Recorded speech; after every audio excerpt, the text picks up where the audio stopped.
Vote এলেই কত কিছুই না দেখা যায়। দল বদলুরা এক দল ছেড়ে অন্য দলে চলে যান শুধুমাত্র টিকিট পাওয়ার আশায়। এই যেমন সম্প্রতি দেখা যাচ্ছে যে প্রাক্তন বিচারপতি অভিজিৎ গঙ্গোপাধ্যায় হোক বা কৌস্তব বাগচি, তারা কিন্তু বিজেপিতে যোগ দিয়েছেন বঙ্গ বিজেপির নেতা নেতৃত্বদের হাত ধরে। কিন্তু অন্যদিকে দেখা যাচ্ছে কেউ কেউ আবার বাংলায় নয় বিজেপিতে যোগ দিতে দৌড়চ্ছেন সোজা দিল্লিতে। এই যেমন অর্জুন সিং, তিনি বর্তমানে বিজেপিরই সাংসদ, কিন্তু এতদিন তৃণমূলেই ছিলেন। লোকসভা ভোটের টিকিট না পেয়ে অভিমান করে ফের বিজেপিতে যোগ দিলেন তিনি। আর এখানেই প্রশ্ন, যেখানে তিনি বাংলাতেই যোগ দিতে পারতেন এমন কি হয়ে পড়ল যে তাকে দিল্লিতে দৌড়তে হলো? তার মানে তিনি কি শুধুমাত্র টিকিট পাওয়ার আশাতেই বিজেপিতে ঘর ফিরলেন? আর তার জন্য কি তাহলে দিল্লিতে কেন্দ্রীয় নেতাদের হাত পা ধরে টিকিট আনতে গিয়েছিলেন? এই প্রশ্নই কিন্তু বারে বারে ঘুরে ফিরে আসছে। আনুষ্ঠানিকভাবে পদ্ম শিবিরে ফেরার কথা বৃহস্পতিবারই ঘোষণা করেছিলেন ব্যারাকপুরের বিদায়ী সাংসদ অর্জুন সিং। সেই মতো শুক্রবার দিল্লিতে গিয়ে বিজেপিতে ফিরলেন অর্জুন সিং। শুক্রবার দিল্লিতে এই যোগদান পর্ব হয় দুষ্মন্ত গৌতম এবং বিজেপির আইটি সেলের প্রধান অমিত মালবিয়ার উপস্থিতিতে। অর্জুন সিং প্রসঙ্গে অমিত মালবিয়া বলেন, মাঝে কিছু কারণে পার্টির সঙ্গে তিনি যোগাযোগ রাখতে পারেননি, এখন আবার পার্টির মুখ্য ধারায় যুক্ত হতে চান। বিজেপিতে যোগ দিয়েই কলকাতায় ফিরলেন বিজেপি সাংসদ অর্জুন সিং। বৃহস্পতিবার সন্ধ্যায় কলকাতা থেকে দিল্লির উদ্দেশ্যে রওনা দিয়েছিলেন তিনি।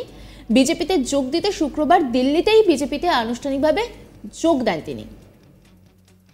শুক্রবার রাতে কলকাতা বিমানবন্দরে অর্জুন সিংকে স্বাগত জানাতে উপস্থিত হয় বিজেপির কর্মী সমর্থকরা।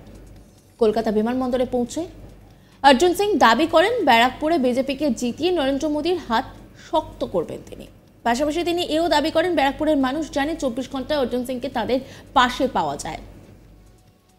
একই সঙ্গে তিনি মমতা ব্যানার্জিরও দ্রুত আরোগ্য কামনাও করেন। কি বলছেন অর্জুন সিং, শোনাব আপনাদের। ব্যারাকপুর বিজেপিকে জেতাবার জন্য যা করতে হবে করব। ব্যারাকপুরের মানুষকে নিয়ে যে লড়াই দেওয়ার, যেভাবে 19-এ লড়াই দিয়ে ব্যারাকপুরকে বিজেপির হাতে তুলে দেওয়া হয়েছিল, মোদিজি হাত শক্ত করা হয়েছিল, এবারও 24-এ ব্যারাকপুরকে জিতিয়ে আমরা মোদিজি হাত শক্ত করব। হ্যাঁ, সেটা তো পার্টি ঠিক করে 2-1 দিনের মধ্যে ঘোষণা হয়ে যাবে, তখন আপনারা জানতে পারবেন যে দাঁড়াবে। আমরা হলো ভারতীয় জনতা পার্টিতে আবার আমি জয়েন করেছি। আমি সে যে লড়াই 19-এ দেওয়া হয়েছিল সেই লড়াইয়ের জন্য আমরা সবাই প্রস্তুত। দেখুন, আমি আজকে পার্টিতে জয়েন করেছি। পার্টি কাকে নমিনেশন দেবে সে পার্টি ঠিক করে, এটা তো কোনো পার্সোনাল প্রাইভেট লিমিটেড কোম্পানি নেই। এখানে একটা যৌথ সমীক্ষার পরে সমস্ত নমিনেশন দেওয়া হয়। তার জন্যে অপেক্ষা করুন, হয়তো 2-1 দিনের মধ্যেই ঘোষণাটা হয়ে যাবে। সব জায়গায় বলছে আপনাকে বন্ধু, কি বলবেন? পার্থভৌমিক বন্ধু ছিল, আছে, তার প্রমাণ আপনি দেখেছিলেন। 2019-এ নৈহাটিতেও জিতেছিলাম, এবারও আমার বন্ধু আছে, এবারও নৈহাটিতে ভারতীয় জনতা পার্টিকে জেতানো হবে। দল বদলের এখানে কোনো ব্যাপার নেই। 2021 সালে যেভাবে মানুষের উপরে অত্যাচার হয়েছিল, সেই অত্যাচার থেকে মানুষকে বাঁচাবার জন্যে ভারতীয় জনতা পার্টি থেকে একটু ডিস্টেন্স রাখা হয়েছিল। কিন্তু যে অপমান ব্যারাকপুরের মানুষের এখনো কন্টিনিউয়াস হচ্ছে, তৃণমূল কংগ্রেসের গুন্ডা পুলিশকে দিয়ে যে অত্যাচার হচ্ছে, সারা বাংলাকে সন্দেশখালী বানিয়ে দেওয়া হয়েছে, তার প্রতিবাদে আবার বিজেপির সঙ্গে হাতে হাত মিলিয়ে লড়াই দেওয়ার জন্য প্রস্তুত হয়েছে। দেখুন, ব্যারাকপুরের মানুষের কাজ আমি করি, ব্যারাকপুরের মানুষের সঙ্গে দিনরাত আমার কাজ আছে। সেখানে ব্যারাকপুরের মানুষ জানে একমাত্র অর্জুন সিং আছে, যে 24 ঘন্টা তাকে পাওয়া যায়।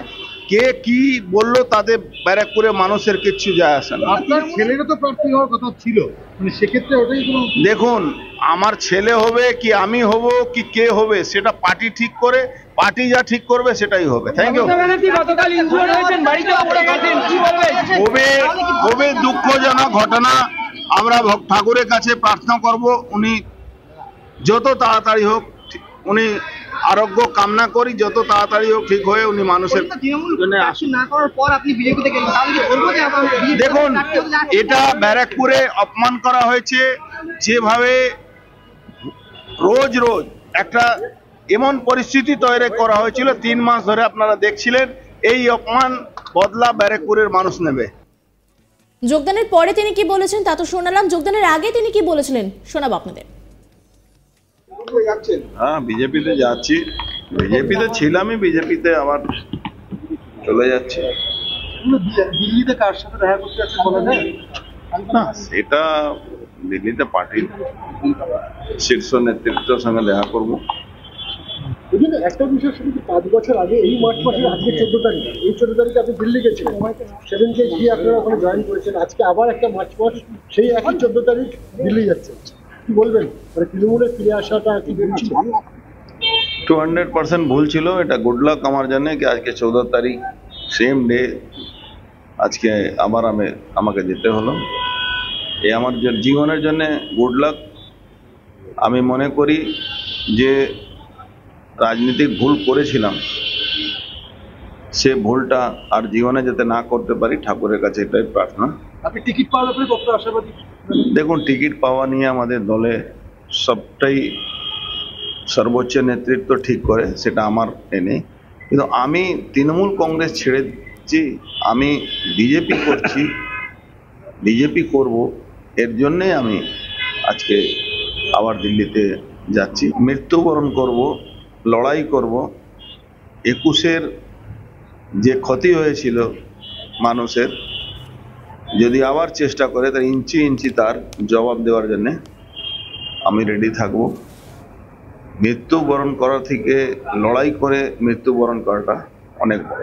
অন্য প্রশ্ন করবো, লড়াইটা কতটা কঠিন হবে? লড়াইটা কোনো কঠিন নেই। পার্থ ভৌমিক যিনি আমার বিরুদ্ধে দাঁড়িয়েছেন, তিনি সারা জীবন মানুষকে কাটি করে গেছেন। সারা জীবন তৃণমূল কর্মী যারা পুরনো ওখানে সিপিএম এর বিরুদ্ধে লড়াই করে যারা তৃণমূলকে ক্ষমতা নিয়ে এসেছিল, তাদের সবাইকে তিনি প্রায় বসিয়ে দিয়েছেন। তারা সবাই বাড়িতে বসে আছে। তারাও আজকে হয়তো কেউ সামনে আসবে, কেউ সামনে নাও আসতে পারে, কিন্তু তাকে সঠিক জবাব দেওয়ার জন্য সবাই তৈরি আছে। আমি আহ্বানও করেছি এই ধরনের মানুষকে, এই সিন্ডিকেট চালানো মানুষকে, এই পুরো ব্যারাকপুর শিল্পাঞ্চলটাকে শেষ করে দেওয়ার মানুষকে কোনোদিন ক্ষমা করা উচিত না, তৃণমূল কর্মী হোক। অন্যান্য খবরের আপডেটের জন্য অবশ্যই নজর রাখুন আজ তাক বাংলার ইউটিউব স্ট্রিমিংয়ে।